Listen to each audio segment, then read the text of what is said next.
Je suis allé chercher ma nouvelle Mégane ce lundi soir à 16 h. Donc bienvenue à bord. Je ne sais pas si je pourrais vous montrer l'extérieur tout de suite parce que dehors il pleut et c'est très très couvert. Donc je suis désolé. Je voulais juste vous faire un short au départ pour vous expliquer un peu voilà, que j'avais récupéré la voiture, j'avais rendu la Twingo et tout. Mais il s'est passé tellement de choses au moment où j'ai récupéré la voiture que je me suis dit que je vais faire une petite vidéo un peu plus longue. Bon, c'est un peu en mode improvisation, hein, désolé pour ça. Alors j'arrive à la concession à 16 h pile, hein, comme prévu. Bon, personne pour m'accueillir initialement, j'attends 5 minutes. Pourquoi pas, je vois que la voiture m'attend dans un coin à l'espace livraison, à côté d'une Ford Fiesta rouge. Alors je sais pas pourquoi on met les voitures neuves à côté des voitures d'occasion comme ça, mais bon, on souhaite, pourquoi pas. Donc à un moment, quelqu'un arrive pour m'accueillir. 5 minutes après, on va dire, voire même 10. Et on me dit, bon bah allez, on va voir la paperasse. Bon, j'ai toujours pas vu la voiture jusque-là. Donc on va voir la paperasse, on s'occupe de noter pour la reprise de la Twingo. Et donc la dame appelle un de ses collègues pour aller vérifier la Twingo. Et là, on attend, on attend, on attend. On a attendu 20 minutes peut-être. En tout cas, ça m'a paru très très long, c'était peut-être que 10 minutes. Et je comprenais pas pourquoi. Et je comprenais pas pourquoi, normalement, quand on fait une reprise, on fait pas le tour de la voiture avec le propriétaire, au cas où il y ait des soucis, ce qui peut arriver, hein. Moi je conçois tout à fait. Et effectivement, c'était le cas, il y avait un souci avec la Twingo.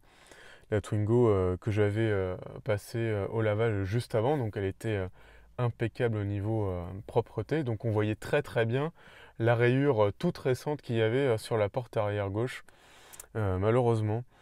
Et donc j'essaie de vous mettre des photos en plan de coupe, hein, pour vous montrer la rayure en question. C'est une rayure qui est assez longue, mais qui était vraiment pas très profonde. Et moi je regarde les vidéos de Chris Fix, et Chris Fix, à mon avis, il n'a pas besoin de repeindre une portière pour corriger cette rayure.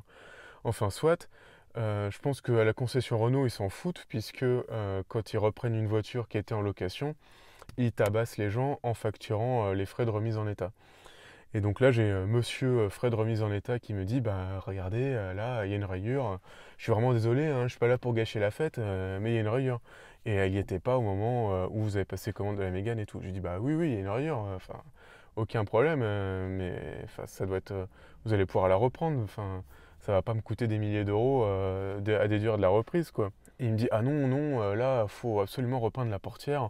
En plus, votre Twingo, elle est blanc nacré. En plus, il faudra qu'on enlève le sticker pour repeindre la portière. Oh là là, c'est un boulot de dingue, là, monsieur, vous imaginez pas. Je dis, non, mais c'est pas possible.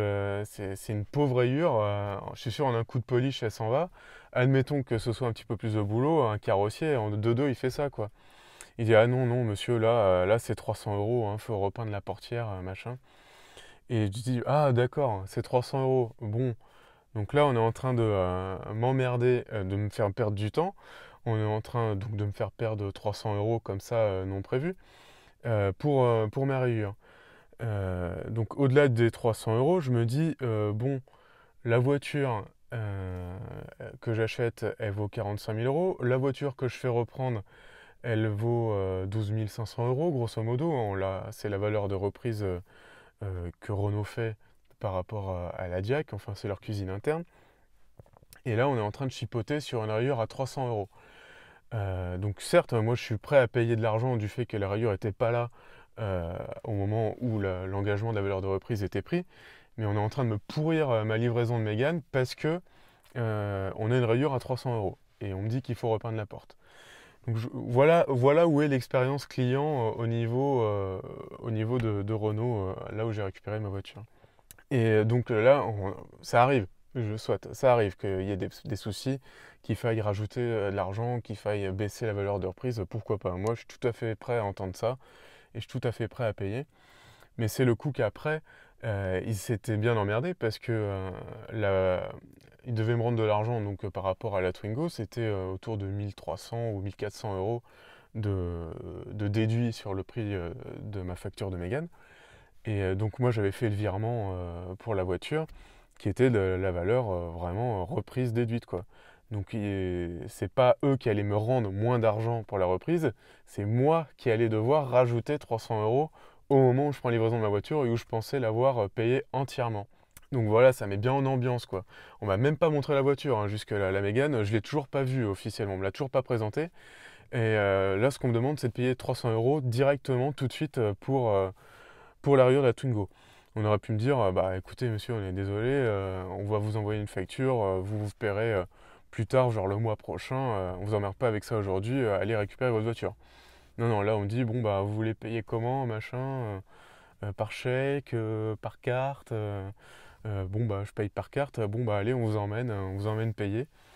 Et puis bah je passe devant ma voiture et je vais payer pour la rayure de ma Twingo. Enfin tout un sketch, hein, vraiment je vous dis tout un sketch. Et donc après, j'ai un autre monsieur qui vient me voir, qui était tout gentil, qui me présente la voiture neuve que je reçois, que j'espère bientôt vous présenter avec un temps un peu plus clément pour vous faire les plans extérieurs. Et donc là, bah, tout se passe pour le mieux, mais bon, hein, pour moi, la fête était gâchée, quoi. Je veux dire, on vient me voir comme un cow-boy par rapport aux rayures. Ah oui, et ce que je vous ai pas dit, c'est qu'au moment où je fais le tour de la voiture avec le monsieur remise en état, je lui dis non mais qu'est-ce qu'on peut faire? Qu'est-ce qu'on peut négocier? Enfin je veux dire, moi je m'y attendais pas, vous y attendez pas, faut pas gâcher la fête, qu'est-ce qu'on fait quoi? Et il me dit droit dans ses bottes, ah mais si vous voulez, je vous facture aussi les jantes rayées en plus, hein. Je dis bah oui c'est sympa, hein, je veux dire comme réponse c'est vraiment très avenant envers le client, sachant que la Twingo c'est une voiture bah, qui circule en ville, elle a des jantes alu. Moi, malheureusement, j'arrive pas à circuler en ville sans rayer mes jantes au bout de 22 000 km. Ça me paraissait pas extravagant d'avoir des jantes rayées. Donc voilà, des gens très très cordiaux et très très amicaux et très très à l'écoute de leurs clients. Donc tout ça pour dire que je sais pas quelle est votre expérience à vous lorsque vous allez récupérer votre voiture neuve chez Renault.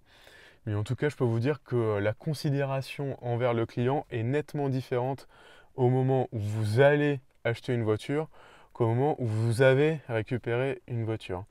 Donc j'ai pas hâte d'avoir des soucis avec l'après-vente, hein, je vous le dis tout franchement. Donc voilà, je vais arrêter de me plaindre hein, parce que j'ai une voiture toute neuve que j'ai la chance de pouvoir me payer.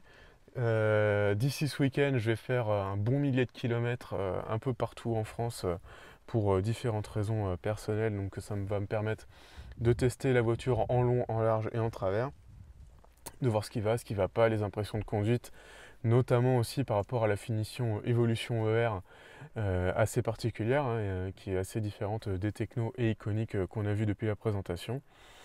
Donc d'ici les prochaines vidéos qui arriveront très rapidement, j'espère, ne serait-ce que pour vous présenter la voiture, quand il y aura un peu plus de soleil, et ben je vous souhaite une bonne route et je vous dis à bientôt.